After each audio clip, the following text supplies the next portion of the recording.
So now we're going to be talking about Galatia. Galatia is the last Gallic faction, and they are quite interesting. So the Galatians are renowned throughout the Eastern world, as well as in Egypt, as great mercenaries and hardy warriors. This is most likely because the Eastern factions had no contact with the Northern barbarians, but only with the nomads, who were also great mercenaries.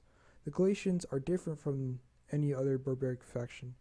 They are the only faction that has a barbaric unit with formation attack. Instead, barbaric unit works in the exact same way that Rome's core unit works, except it is better.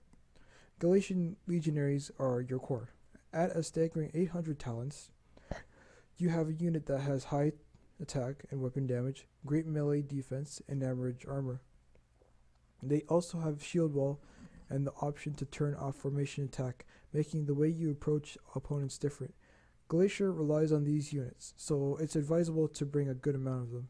They also have access to the great Cappadocian cavalry, albeit as mercenaries. Cappadocian cav are the best heavy, not very heavy, cavalry in the game. They also have a great javelin cav, which are mainly used to do a substantial amount of damage to the rear of opponents or chase down light skirmishers or even heavy horse archers and can harass elephants. Galatia does not have Oathsworn, something that the other Gallic factions have. Also, they have the most expensive core unit out of all the Gauls. They do not have Celtic warriors, although they do have Galatian swordsmen, which are different from their Egyptian counterpart. Galatia can hold for a while, but they don't have great flanking options of their own, meaning that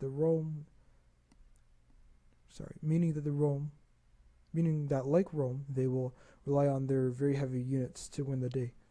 Galatia does have access to certain archers as mercenaries, but be careful with how much you invest in them, as you can bring slingers and still be effective. Of course, this is true when you're not talking about elephants. To summarize, when flanking is not an option, push. When flanking is an option, consider how it would help your core units, if it can at all. Galatia is a faction worth trying, but it would be best to learn Rome's gameplay first. So what does your typical Galatian army look like?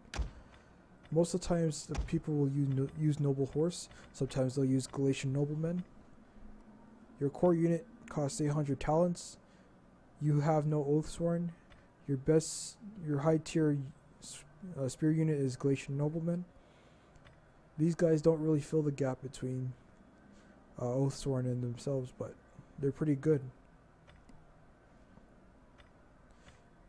So most of the times when you're playing as the Galatians, you may want to bring like 5 Galatian legionaries, sometimes 6 naked swords, depending on who you fight. If you're fighting a faction that is very heavy, like relies on very heavy units, naked warriors or naked swords can be very useful. If not, then maybe they won't be useful. It's more of a how you see other factions kind of thing. Skirmisher wise, archers are good. Melee cavalry wise, they have Cappadocian cav. They also have noble horse, but we've already went over that. And missile cav, they have their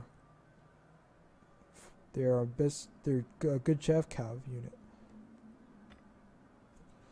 So all in all, most of the times you'll be relying on Galatian legionaries. If you want to, you can bring a Galatian nobleman. And yeah, that's pretty much it to the Galatians. They're pretty straightforward. They work in a very similar way as the Romans when it comes to line infantry battles, but they have different cavalry options, which forces you to, do rear hits with lightly armored units. So yeah, that's pretty much it for the Galatians, and I'll take another minute 30 break.